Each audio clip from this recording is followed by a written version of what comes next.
Hello friends, स्वागत करती हूँ आप सभी का सितंबर शिल्पी होम साइंस क्लास में। फ्रेंड्स, आज हम लोग पढ़ेंगे नेट जीआरएफ के आपके सिलेबस में है गर्भस्थ शिशु का विकास। ये टॉपिक है, इसके बारे में आज हम लोग चर्चा करेंगे। ठीक है, अगर आपको net, TGT, PGT, RPC first grade के नोट्स चाहिए तो आप मेरे इस नंबर पे मुझसे कांटेक्ट कर सकते हो, नोट्स ले सकते हैं। चलिए फ्रेंड्स, शुरू करते हैं आज का टॉपिक। देखिए, गर्भस्थ शिशु का विकास, ये है आज का टॉपिक। जैसे आपको पता है, समानता 9 महीने के समय को गर्भकालीन अवस्था कहा जाता है। बिल्कुल, जो हमारा 9 महीने का जो समय होता है वो प्रेगनेंसी वाला पीरियड कहा जाता है। ठीक है, वैज्ञानिकों के मतानुसार यह अवस्था 9 माह 10 चंद मास, ठीक है, लगभग 280 दिन की होती है। ये लाइन तो मोस्ट इम्पॉर्टेंट है, चाहे आप टीजीटी, पीजीटी, नेट कोई सा भी पेपर दे, ये क्वेश्चन आता ही है। आपके एलटी ग्रेड में ये क्वेश्चन आया था। ठीक है, इस समय में कमी या अधिकता भी हो सकती है। गर्भधारण के तुरंत बाद शारीरिक विकास प्रारंभ हो जाता है। विभिन्न विकास अवस्थाओं में शारीरिक विकास भिन्न भिन्न गति से चलता है। गर्भकालीन विकास की विशेषता, पहला, ये अवस्था गर्भधारण से लेकर जन्म से पूर्व तक चलती है। इस अवस्था में अन्य अवस्थाओं की तुलना में विकास की गति बहुत तीव्र होती है। इस अवस्था में मुख्यतः शारीरिक विकास ही होता है। समस्त शरीर रचना, भार, आकार, आकृतियों का निर्माण इसी अवस्था में होता है। याद रखिएगा, जो समस्त शरीर रचना, भार, आकार, आकृतियों का निर्माण क्या होता है, इसी अवस्था में होता है। ठीक है, ये मोस्ट इम्पॉर्टेंट है, चाहे आपका टीजीटी, पीजीटी, नेट कोई भी पेपर हो, सब में पूछा जाता है। फिर गर्भकालीन विकास की अवस्थाएं, गर्भकालीन अवस्था में विकास की गति अधिक तीव्र होती है। याद रखिएगा, जो गर्भकालीन अवस्था है उसमें जो विकास की गति होती है वो क्या होता है, बहुत तेजी से होती है, तीव्र होती है। अतः गर्भकालीन अवधि को 3 भागों में बांटा गया है। पहला है डिम्ब अवस्था या बीज अवस्था। ये कब से होती है, इंपॉर्टेंट, याद रखिएगा, गर्भधारण से लेकर 2 सप्ताह तक। पहली अवस्था क्या है आपकी, डिम्ब अवस्था या बीज अवस्था, ये आपके गर्भाधारण से लेकर 2 सप्ताह तक। दूसरी आपकी भ्रूणावस्था, ये तीसरे सप्ताह से लेकर दूसरे माह के अंत तक। याद रखिएगा, दूसरी आपकी भ्रूणावस्था, ये आपके तीसरे सप्ताह से लेकर दूसरे माह के अंत तक होती है। फिर आपकी आती है गर्भस्थ शिशु की अवस्था, ये तीसरे माह के प्रारंभ से जन्म लेने का समय तक होती है। ठीक है, डिम्ब अवस्था, इस अवस्था को बीजावस्था भी कहते हैं। यह अवस्था गर्भधारण से लेकर 2 सप्ताह तक चलती है। इस अवस्था में गर्भस्थ जीव अंडे के आकार का होता है, जिसे जाइगोट कहते हैं। इसका आकार आलपिन के सिर के बराबर होता है। इसका आकार किसके, आलपिन के सिर के बराबर होता है। इसके अंदर निरंतर कोशिका विभाजन की क्रिया चलती रहती है, किंतु ऊपर से इसके स्वरूप में कोई परिवर्तन नहीं आता है।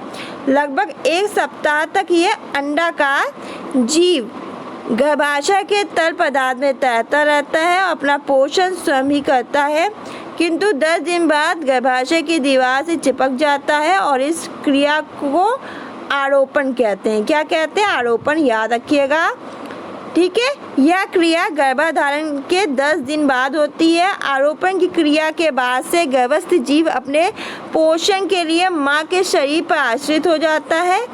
आरोपण क्रिया में थायराइड और पिट्यूटरी ग्रंथि सहायक होती है। यदि मां के शरीर में थायराइड और पिट्यूटरी ग्रंथि अपना कार्य ठीक प्रकार से नहीं करती है तो आरोपण क्रिया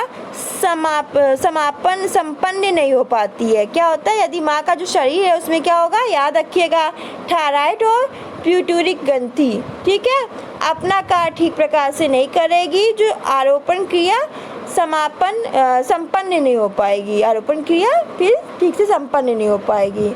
फलस्वरूप जाइगोट अपना पोषण स्वयं अधिक दिनों तक नहीं कर पाने के कारण क्या हो जाएगा, मृत हो जाएगा, मर जाएगा, जिससे आगे का विकास समाप्त हो जाएगा। आरोपण क्रिया के दौरान जायगोट की ऊपरी परत क्या होती है, फटकर असमान आकार ग्रहण कर लेती है, ठीक है, और यहीं उसे गर्भाशय से चिपकाए रखने का कार्य करती है। यहीं से गर्भानाल की रचना प्रारंभ हो जाती है। गर्भानाल से डिंब माता के रक्त द्वारा अपना पोषण करता है, ठीक है, गर्भानाल से ही डिंब माता के रक्त द्वारा अपना पोषण करता है। ये भ्रूणावस्था, ये गर्भकालीन विकास की दूसरी अवस्था है जो तीसरी सप्ताह से लेकर दूसरे माह के अंत तक चलती है। गर्भकालीन विकास की दृष्टि से अत्यंत महत्वपूर्ण अवस्था है क्योंकि समस्त शरीर रचना, आकार, आकृतियों, निर्माण इसी अवस्था में होता है। इस अवस्था के अंत तक भ्रूण मानव आकृति प्राप्त कर लेता है। इस अवस्था में विकास की गति बहुत तीव्र होती है जिससे भ्रूण के अंदर अनेक महत्वपूर्ण परिवर्तन होते हैं। शरीर के प्रमुख अंगों का निर्माण इसी अवस्था में होता है। दूसरे माह के अंत तक भ्रूण की लंबाई सवा इंच से 2 इंच तक, भार 200 ग्राम हो जाता है। इस अवस्था में भ्रूण का स्वरूप नवजात शिशु के समान नहीं होता। सिर का आकार अंगों की अपेक्षा बहुत बड़ा होता है। कान भी सिर से काफ़ी नीचे प्रतीत होते हैं। नाक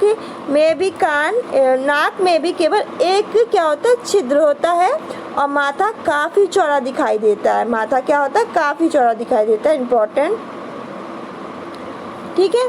गर्भावस्था में जो भी विकास होता है वो 3 परतों से होता है। कोशिका विभाजन की निरंतरता से डिंब 3 परतों में बट जाता है। पहला होता है वो प्रथम और बाह्य परत कहलाता है जिसमें त्वचा, बाल, नाखून, दांत, त्वचा ग्रंथियां, नाड़ी मंडल का निर्माण होता है। दूसरा है द्वितीय और मध्य परत, ठीक है, इसमें त्वचा के भीतरी भाग मांसपेशियों का निर्माण होता है। तीसरा है आंतरिक परत, इससे संपूर्ण पाचन तंत्र, फेफड़े, यकृत, विभिन्न ग्रंथियों का निर्माण होता है। यह अवस्था सबसे अधिक महत्वपूर्ण है। इस अवस्था में गर्भवती महिलाओं को विशेष सावधानी की आवश्यकता होती है। फिर है गर्भस्थ शिशु की अवस्था। तीसरी और आखिरी अवस्था गर्भस्थ शिशु की अवस्था कहलाती है। यह तीसरे माह के प्रारंभ से जन्म लेने के पूर्व तक होती है। यह अवस्था निर्माण की नहीं, विकास की होती है। भ्रूणावस्था में जिन अंगों का निर्माण हो गया होता है उन्हीं का विकास इस अवस्था में होता है। इस अवस्था के प्रारंभ होने से अंत तक प्रत्येक माह गर्भस्थ शिशु के भार तथा लंबाई में निरंतर वृद्धि होती रहती है। 3 माह से प्रत्येक महीने गर्भस्थ शिशु के भार आकार में वृद्धि होती है। लंबाई 6 सेंटीमीटर, भार 3/4 औंस हो जाता है। हाथ पैरों की उंगलियां बन जाती हैं। गर्भ का पोषण अब गर्भनाल से नाभि रज्जु द्वारा होने लगता है। फिर 4 माह, चौथे माह में शिशु का सर अधिक बड़ा हो जाता है। सर पर छोटे छोटे बाल आ जाते हैं। लंबाई 11 से 13 सेंटीमीटर, भार 110 ग्राम। मसूड़ों के अंदर दांतों का विकास हो जाता है। गर्भवती का पेट का आकार कुछ बड़ा हो जाता है। इम्पोर्टेंट है ये सब। फिर 5वें माह में क्या हो जाता है, शिशु की लंबाई 20 सेंटीमीटर, भार 300 ग्राम। हृदय की धड़कन प्रारंभ हो जाती है। मांसपेशियां सक्रिय हो जाती है जिससे शिशु की क्रियाशीलता में वृद्धि हो जाती है तो समस्त आंतरिक अंग भी अपना कार्य प्रारंभ कर देते हैं। 6ठे माह में त्वचा रोएदार हो जाती है। शिशु शरीर पर तरल पदार्थ एकत्रित होने लगता है। इस अवस्था में सिर का विकास भी तीव्र गति से होता है और सिर 6वें माह के अंत में शरीर संपूर्ण शरीर का 1/2 भाग हो जाता है। कितना? 1/2। ये सब इम्पोर्टेंट है, सब लिखते जाइए। 7वें माह में शिशु माँ के पेट में स्थित हो जाता है। 7वें माह में क्या होता है, शिशु माँ के पेट में स्थित हो जाता है और जन्म लेने तक उसी स्थिति में स्थिर रहता है। फिर 8वें माह में क्या होता है, 8वें माह में शिशु का वजन 5 पाउंड, लंबाई 18 इंच हो जाती है। त्वचा लाल झुर्रीदार हो जाती है। समस्त अस्थियों का निर्माण कार्यपूर्ण हो जाता है किंतु शरीर पर वसा भी एकत्र होने लगती है, हृदय, फेफड़े, नाड़ी मंडल अनुपात में आ जाते हैं, अपना कार्य प्रारंभ कर देते हैं। फिर 9वें माह में शिशु की त्वचा पर स्वाभाविक रंग आ जाता है, सिर पर घने बाल आ जाते हैं और इस समय शिशु धीरे धीरे गर्भाशय में नीचे की ओर क्या करने लगता है, खिसकने लगता है और जन्म तक इसी स्थिति में रहता है। जब तक उसका जन्म नहीं हो जाता तब तक इसी स्थिति में रहता है। फिर है गर्भकालीन अवस्था में संवेगात्मक व क्रियात्मक विकास। तो वैज्ञानिकों के अनुसार गर्भस्थ शिशु के क्रियात्मक क्षमताएं पहले तथा संवैधानिक क्षमताएं बाद में विकसित होती हैं। गर्भकालीन अवस्था में तीसरे महीने में ही क्रियाशीलता प्रारंभ हो जाती है।